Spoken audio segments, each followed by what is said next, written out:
Hello everyone, ఈ వీడియోలో Indian geography గురించి తెలుసుకుందాం. ఓకేనా? ఇండియన్ జాగ్రఫీ అంటే తెలుగులో భూగోళ శాస్త్రం లేదా భౌగోళిక శాస్త్రం. అందులో ఉండే ఫస్ట్ టాపిక్ భారతదేశం ఉనికి మరియు క్షేత్రీయమైన గురించి ఈ వీడియోలో తెలుసుకుందాం. సబ్ టాపిక్ ఉనికి. ఓకే, ఫస్ట్ భూగోళ శాస్త్రం అంటే ఏంటి? భూమి యొక్క భౌతిక లక్షణాలు, నివాసులు, సంస్కృతులు, వాతావరణం మరియు విశ్వంలో భూమి యొక్క స్థానం వంటి వాటి గురించి అధ్యయనం చేసే శాస్త్రాన్ని భూగోళ శాస్త్రం అంటారు. అలాగే జియో అంటే ఏంటి? జియో అంటే భూమి. ఏంటి జియో అంటే భూమి. గ్రాఫ్ అంటే అధ్యాయం. ఏంటి గ్రాఫ్ అంటే అధ్యాయం. ఓకే, అలాగే భూగోళ శాస్త్ర పితామహుడు ఎవరంటే ఎరిటోస్తెనిస్. అలాగే ఆధునిక భూగోళ శాస్త్ర పితామహుడు ఎవరంటే Carl Ritter and Alexander von Humboldt. అలాగే భారతదేశ భూగోళ శాస్త్ర పితామహుడు ఎవరు? James Rennell. ఎవరు? జేమ్స్ రానెల్.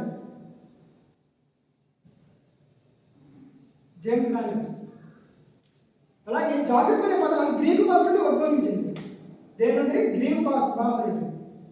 ఓకే, నెక్స్ట్ పూర్వకాలంలో మన భారతదేశానికి జంబూ ద్వీపం లేదా నేరేడు పండ్ల ద్వీపం అని కూడా పిలిచేవారు. అలాగే మన దేశానికి భారతదేశం అనే పేరు ఎలా వచ్చిందంటే భరతుడు అనే రాజు పరిపాలించడం వల్ల మన దేశానికి భారతదేశం అనే పేరు వచ్చింది. ఈ భరతుడు ఎవరంటే చంద్రవంశానికి చెందిన ఒక రాజు, చెప్పుకోదగ్గ రాజు ఒకరు ఉండేవారు. ఆ రాజు పేరు ఎవరంటే రాజు పేరు ఏంటంటే దుష్యంతుడు. అతని భార్య శకుంతల. శకుంతలగా జన్మించిన వాడే భరతుడు. భరతుడు తర్వాత అస్తి తర్వాత శంతనుడు భార్య గంగాదేవికి చంద్రుడికి జన్మించిన భీష్ముడు. ఇంకా చంద్రుడికి మన రెండవ భార్య ఉంది సత్యవతి. ఓకే, నెక్స్ట్ సింధు నదిని నెక్స్ట్ గ్రీకులో ఏమన్నారంటే సింధు నదిని ఇండస్ అని, దాని పరిసర ప్రాంతం నివసించేవాళ్ళు ఇండోర్గా పిలిచేవారు భారతీయ గ్రీకులు. ఓకే, ఆ ఇండియన్ అనే పేరును బ్రిటిష్ వారు 17వ శతాబ్దంలో ఇండియాగా మార్చారన్నమాట. 17వ శతాబ్దంలో ఇండియాగా మార్చారన్నమాట బ్రిటిష్ వారు. ఓకే, పరిశీలన ఏమన్నారంటే సింధు నదిని హిందూ నది దాని పరిసర ప్రాంతాలను నివసించే వాళ్ళు హిందువులుగా పిలిచేవారు అనమాట. హిందువులుగా.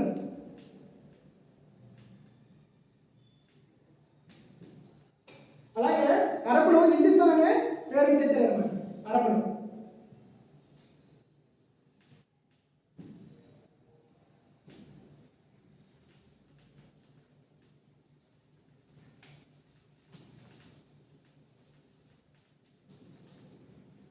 నెక్స్ట్ భారతదేశానికి ద్వీపకల్ప దేశం కూడా పిలుస్తారు. ఎందుకంటే 3 వైపులా జలభాగం, ఒక వైపున భూభాగం కలిగి ఉంది. తూర్పున బంగాళాఖాతం, పశ్చిమాన అరేబియా సముద్రం, దక్షిణాన హిందూ మహాసముద్రం, ఇక్కడ ఉత్తరాన హిమాలయాలు. ఓకే, 3 వైపుల జలభాగం, ఒక వైపున భూభాగంతో కలిగి ఉంటుంది కాబట్టి ద్వీపకల్ప దేశంగా పరిగణిస్తారు. అలాగే ప్రపంచంలో అతి పెద్ద ద్వీపకల్ప దేశం అరేబియా. రెండవది మన ఇండియా. ఓకే, అలాగే భారతదేశానికి ఒక ఉపఖండం కూడా పిలుస్తారు. ఒక ఉపఖండం కూడా భారతదేశానికి ఒక ఉపఖండం కూడా పిలుస్తారు. ఎందుకంటే సార్క్లో సభ్యత్వం పొందింది మన దేశంతో పాటు 7 దేశాలు ఉన్నాయి. మొత్తం సార్క్లో సభ్యత్వం పొందిన దేశాలు 8 దేశాలు సార్క్లో.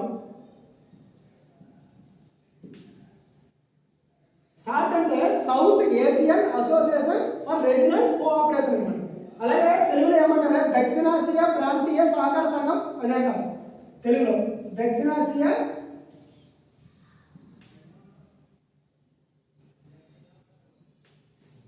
సహకార సంఘం. ఓకే,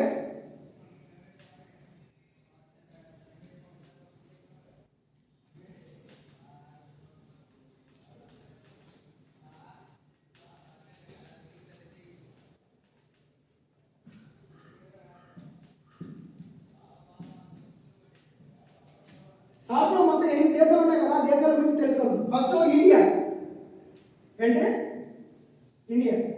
నెక్స్ట్ శ్రీలంక, నెక్స్ట్ మాల్దీవులు, పాకిస్తాన్, నేపాల్, భూటాన్, బంగ్లాదేశ్. ఏడయ్యా 2007లో 2007లో ఆఫ్ఘనిస్తాన్ సభ్యత్వం పొందింది అనమాట. ఏంటి ఆఫ్ఘనిస్తాన్ 2007లో ఆఫ్ఘనిస్తాన్ సభ్యత్వం పొందింది. ఈ సార్క్ అనే సంస్థ దేని పర్పస్ మీద ఏర్పాటు చేశారంటే ఆర్థికంగా రాజకీయంగా మెరుగుపరచడం కోసం ఏర్పాటు చేశారు. ఎప్పుడు ఏర్పాటు చేశారంటే 1985 డిసెంబర్ 8. ఇప్పుడు 1985 డిసెంబర్ 8వ తేదీన ఏర్పాటు చేశారన్నమాట. దీని కార్యాలయం ఎక్కడ ఉందంటే, ప్రధాన కార్యాలయం ఎక్కడ ఉందంటే నేపాల్లో కాఠ్మండులో ఏర్పాటు చేశారన్నమాట. నేపాల్లో కాఠ్మండులో ఉందన్నమాట. కాఠ్మండులో ఉంది. ఓకే,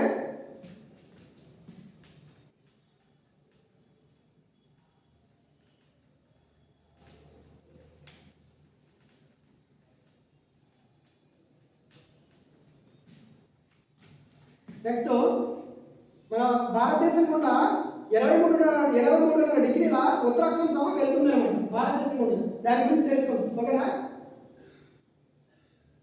కర్కటక రేఖ 23.5 డిగ్రీల కర్కటక రేఖ పోతుంది అనమాట.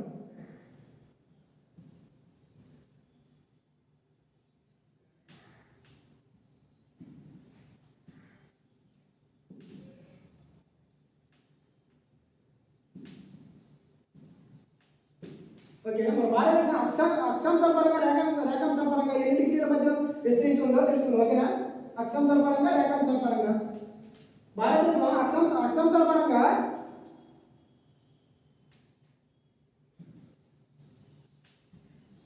వేసుకుంటే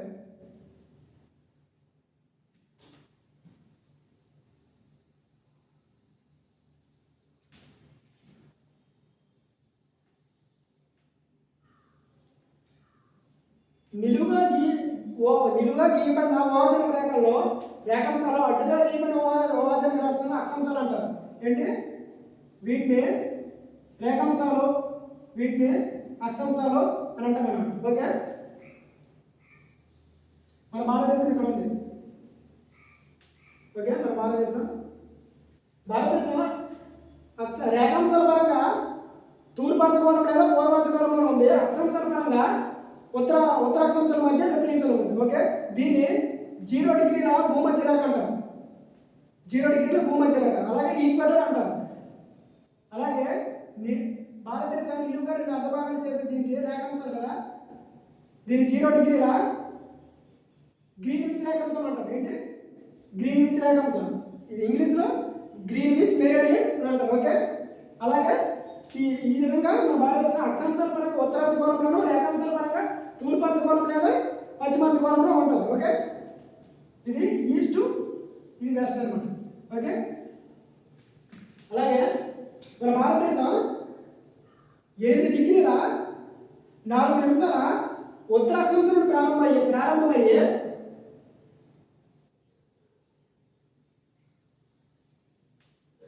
ఉత్తరాక్షాంశం నుండి ప్రారంభమయ్యే 37 డిగ్రీల 6 నిమిషాల ఉత్తరాక్షాంశాల మధ్య విస్తరించి ఉందన్నమాట భారతదేశం. అలాగే రేఖాంశాల పరంగా చూసుకుంటే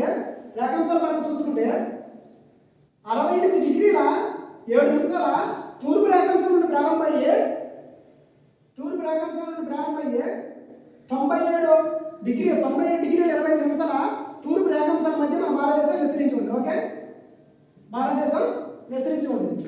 అలాగే చూసుకుంటే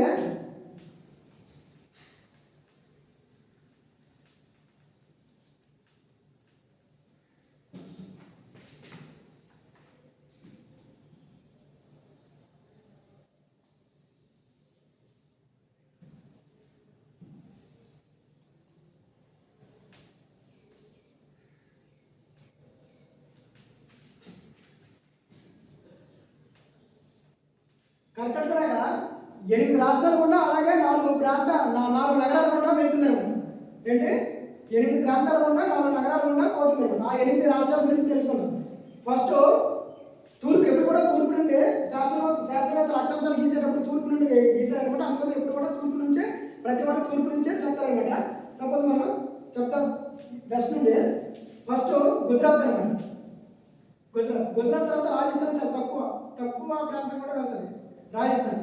అలాగే చూసుకుంటే మధ్యప్రదేశ్, ఏంటి మధ్యప్రదేశ్, ఛత్తీస్గఢ్, జార్ఖండ్, పశ్చిమ బెంగాల్ అక్కడ ఉంటుంది, పశ్చిమ బెంగాల్, అలాగే త్రిపుర, మిజోరం, కర్ణాటక. మన భారతదేశంలో ఫస్ట్ ఏ రాష్ట్రం కూడా వెళ్తుందంటే మిజోరం, ఎండింగ్ గుజరాత్ అనమాట. అలాగే చూసుకుంటే భారతదేశం ఉన్న కర్ణాటక తక్కువ ఏ రాష్ట్రం కూడా ప్రవహిస్తుందంటే రాజస్థాన్, ఎక్కువ మధ్యప్రదేశ్. ఓకే, ఎన్ని నగరాలు కూడా పోతుంది? 4 నగరాలు కూడా పోతుంది అనమాట. గుజరాత్లోనే గాంధీనగరం ఉండ, అలాగే ఉండే గుజరాత్లో ఉన్న నదులు మహి నది, సబర్మతి నది గుండా కూడా పోతుంది అనమాట. మహి, సబర్మతి. ఓకే, అలాగే రాజస్థాన్ ఓన్లీ మహి అనే నది కూడా వెళ్తుంది అనమాట. క్వశ్చన్ అడగచ్చు, 2 సార్లు ఏ నది కర్కట రేఖ దాటుకుంటూ వెళ్తుందంటే మహి అనే నది కూడా వెళ్తుంది అనమాట. అలాగే మధ్యప్రదేశ్ భోపాల్ నగరం గుండా కెన్, బెట్వా, కాళిసింద్, చంబల్ అనే నది గుండా పోతుంది అనమాట. కెన్,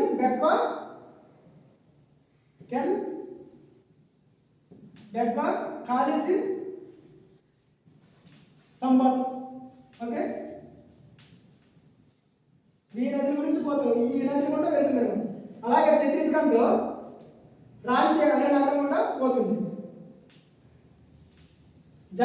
ఛత్తీస్గఢ్లో దేని ఓన్లీ ఛత్తీస్గఢ్ రాష్ట్రం కూడా పోతుంది. జార్ఖండ్, రాంచీ. ఓకే, నెక్స్ట్ త్రిపుర, మిజోరం పశ్చిమ బెంగాల్ హుగ్లీ నది గుండా, పశ్చిమ బెంగాల్ రాష్ట్రంలో హుగ్లీ నది గుండా కూడా వెళ్తుంది అనమాట. హుగ్లీ, దామోదర. ఓకే, అలాగే మిజోరం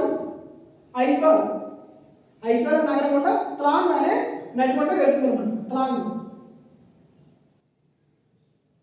ఓకే, కర్ణాటక భారతదేశం సమాన భాగాల వెళ్తూ 8 రాష్ట్రాల గుండా 4 నగరాల గుండా అలాగే కొన్ని నదుల గుండా కూడా తాకుతూ వెళ్తుంది. ఓకే, మన భారతదేశంలో అక్షాంశాలు రేఖాంశాలు ఎన్ని? 30 అక్షాంశాలు 30 రేఖాంశాలు మన భారతదేశం గుండా వెళ్తుంది అనమాట. ఏంటి 30 అక్షాంశాలు 30 రేఖాంశాలు మన భారతదేశం గుండా తాకుతూ వెళ్తుంది. ఓకే,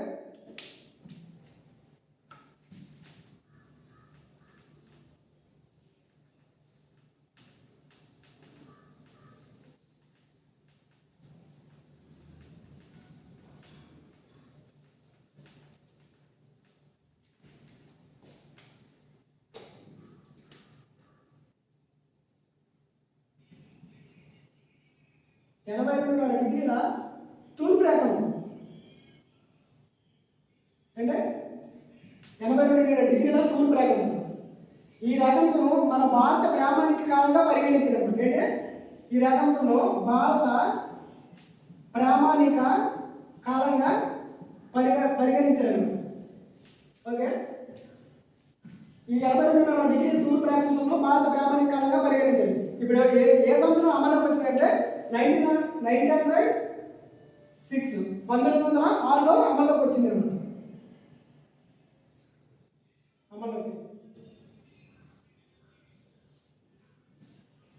దీన్నే ఎందుకు తీసుకున్నారంటే వివరంగా చెప్తుంది. ఇది 82 డిగ్రీల తూర్పు రేఖాంశం 5 రాష్ట్రాల నుండి ఒక కేంద్ర పాలిత నుండి వెళ్తుంది అనమాట. 5 రాష్ట్రాలు ఒక కేంద్ర పాలిత గుండా వెళ్తుంది. ఓకే, ఆ రాష్ట్రాలు ఏంటంటే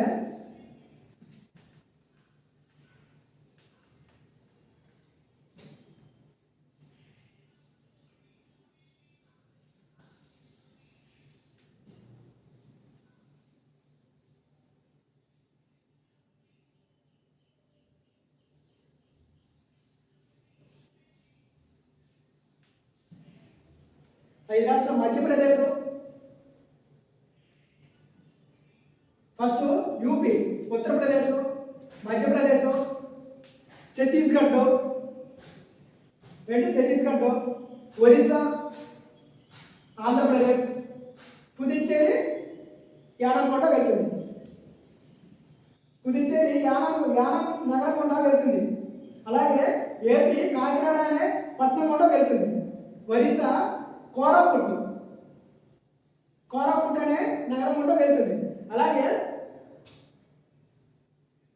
యూపీ అలహాబాద్, నెక్స్ట్ వారణాసి అనే 2 నగరాల గుండా వెళ్తుంది. మధ్యప్రదేశ్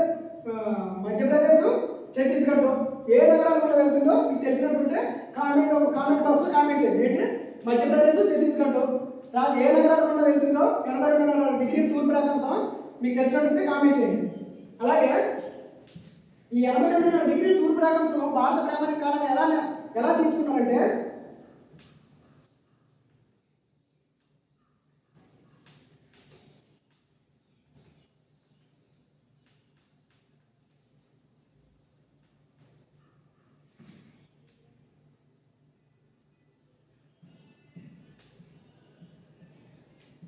అక్షాంశాలు, రేఖాంశాలు.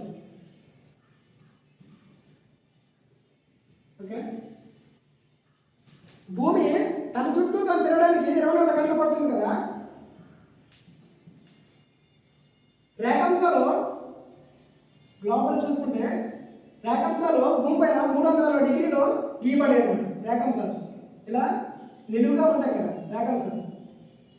అడ్డుగా ఉండేవి అక్షాంశాలు, నిలువుగా ఉండేవి రేఖాంశాలు. భూమి పైన 360 డిగ్రీలు గీయబడేవి రేఖాంశాలు. ఓకే, ఈ 0 డిగ్రీ రేఖాంశంలో గ్రీన్విచ్ రేఖాంశం అని అంటారు. చెప్పుకున్నాం. ఓకే, గ్రీన్విచ్ రేఖాంశం.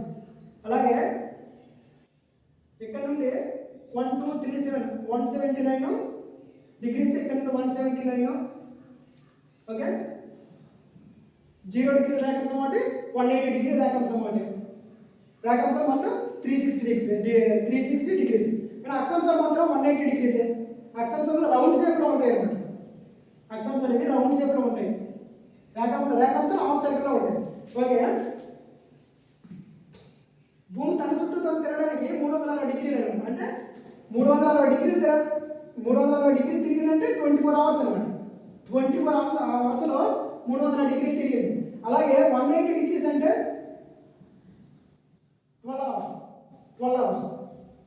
అలాగే 90 డిగ్రీస్ అంటే 6 అవర్స్. 90 డిగ్రీస్ 45 అయితే 3 అవర్స్. 15 degrees 1 hour. 1 అవర్ అంటే 60 మినిట్స్, 60 నిమిషాలు. ఓకే,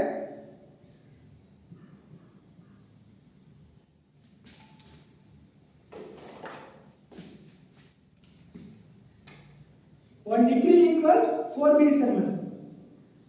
రేఖాంశంలో భూమి పైన ఒక రేఖాంశం నుండి వేరే రేఖాంశం వెళ్ళడానికి పట్టే సమయం ఏంటంటే 4 మినిట్స్. 4 మినిట్స్. ఓకే, ఒక రేఖాంశము ఒక భూమి పైన ఉన్న రేఖాంశం ఒక రేఖాంశం నుండి వేరే రేఖాంశం వెళ్ళడానికి 4 నిమిషాలు సమయం పడుతుంది. అందుకే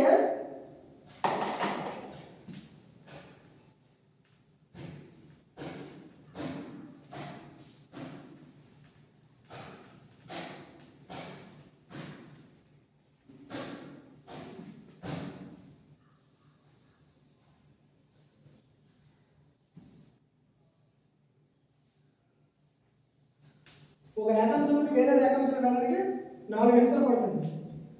ఓకే, తూర్పున ఉన్న అరుణాచల్ ప్రదేశ్లో మన భారతదేశం తూర్పున ఉన్న అరుణాచల్ ప్రదేశ్, అలాగే పశ్చిమాన ఉన్న గుజరాత్కు 2 గంటల సమయం పడుతుంది. అందుకోసమే వేరే రేఖాంశానికి మన భారతదేశంలో ఒక్కొక్క రేఖాంశం మీద ఒక్కొక్క టైంలో చూపిస్తుంది కదా. అరుణాచల్ ప్రదేశ్, గుజరాత్కి 2 గంటల సమయం పడుతుంది అన్నమాట. దీన్ని ఏమన్నారంటే లోకల్ టైంగా పరిగణించారన్నమాట. ఒక్కొక్క రేఖాంశం మీద ఒక్కొక్క టైం చూపిస్తే దీన్ని లోకల్ టైంగా పరిగణించారన్నమాట. ఈ లోకల్ టైం ఏం చేశారంటే సెంట్రల్ గవర్నమెంట్, కేంద్ర ప్రభుత్వం రద్దు చేసింది. ఎందుకంటే సెంట్రల్ గవర్నమెంట్ ఏదైనా ఎగ్జామ్ కండక్ట్ చేసింది, నీట్గా అలాంటి ఎగ్జామ్ ఏమైనా కండక్ట్ చేసింది ఈ అరుణాచల్ ప్రదేశ్కి గుజరాత్కి 2 గంటల గ్యాప్ ఉంది కదా. టైం డ్యూరేషన్ ఎగ్జామ్ 1 అవర్ అయింది లేదా 1.5 అవర్ అయింది ఇంకా హాఫ్ అన్ అవర్ కూడా మిగిలి ఉంటుంది. ఈ హాఫ్ అన్ అవర్లో ఏమైనా కాల్ కాంటాక్ట్ ఉంటే అరుణాచల్ ప్రదేశ్కి వసతికి పేపర్ లీక్ అయ్యే అవకాశం ఉంటుందని అందుకోసమే పేపర్ ఈ టైంలో ఈ 80 ఈ టైంలో అనమాట ఈ 2 గంటల టైం గ్యాప్ లేకుండా ఈ లోకల్ టైం రద్దు చేసింది అనమాట రద్దు చేసింది అలాగే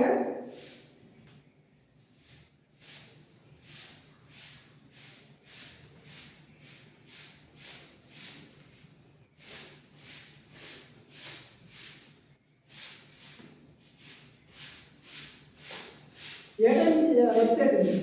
ఓకే, అందుకోసమే భారతదేశం మొత్తం మీద ఒకే టైంలో ఒకే కాలాన్ని పరిగణించాలని ఈ 80 డిగ్రీల తూర్పు రేఖాంశం తీసుకుంది అనమాట. ఎలా తీసుకుందంటే చెప్పుకున్నాం కదా, తూర్పు రేఖాంశము 68 డిగ్రీల 7 నిమిషాలు, అలాగే 97 డిగ్రీల 25 నిమిషాలు. ఈ రెండింటిని యాడ్ చేస్తే ఎంత వస్తుంది? 97 68 165 ఆఫ్ ఎంత? 165 ఆఫ్ అంటే 82.5 డిగ్రీలో ఈ రేఖాంశం తీసుకుంది. ఆ రేఖాంశమే ఇలా పోతుంది అనమాట. భారతదేశానికి నిలువుగా 2 సమాన అర్ధభాగాలు చేస్తుంటూ పోతుంది అనమాట. అందుకోసమే ఈ రేఖాంశం తీసుకుంది అనమాట.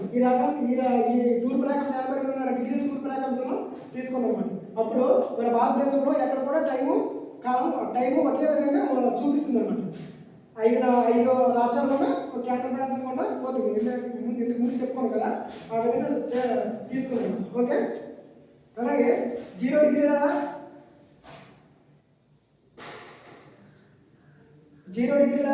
గ్రీనిచ్ రేఖాంశం చెప్పాం కదా.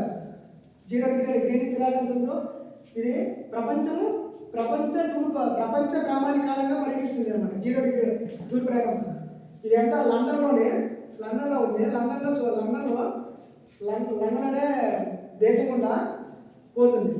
ఈ గ్రీనిచ్ అనే పేరు ఎలా వచ్చిందంటే లండన్ దేశంలో ఉండే నగరం గుండా వెళ్తుంది. ఆ నగరమే గ్రీన్విచ్ నగరం అండి. ఆ నగరం గుండా వెళ్తుంది కాబట్టి దాని పేరు మీద గ్రీన్విచ్ రేఖాంశం పేరు పెట్టాడు. ఓకే, ప్రపంచ గ్రీన్విచ్ కాలానికి మన భారతదేశం కాలానికి 5 గంటల ముందు ఉంటుంది మనది. 5.5 అవర్స్ అనమాట. ఏంటి 5.5 అవర్స్ ఉంటుంది. సపోజ్ మనకి ఇప్పుడు 12 అయింది అనుకో, మనకి వాళ్ళకి డిఫరెంట్ కదా. 12 + 5 అంటే 17 అంటే 5.5. వాళ్ళకి 12 అయింది అనుకో, మనకి 5.5 అవుతుంది అనమాట. అందుకోసం మన భారత ప్రామాణిక కాలానికి గ్రీన్విచ్ కాలానికి డిఫరెంట్ 5.5 గంటలు అనమాట ముందు ఉంటుంది. 5.5 గంటల ముందు ఉంటుంది. ఓకే, ఇది నా ఫస్ట్ క్లాస్. ఎలా ఉందో లైక్ చేయండి. లైక్ చేయండి. అలాగే ఈ ఫ్రెండ్స్ షేర్ చేయండి. క్లాస్ ఎలా ఉందో కామెంట్ చేయండి. ఎలా ఉందో కామెంట్ చేస్తే ఏమైనా మిస్టేక్స్ ఉంటే ఆ మిస్టేక్స్ కూడా కామెంట్ బాక్స్లో కామెంట్ చేయండి. నెక్స్ట్ వీడియోలో రెక్టిఫై చేసుకుంటాం. ఓకేనా? ఓకే.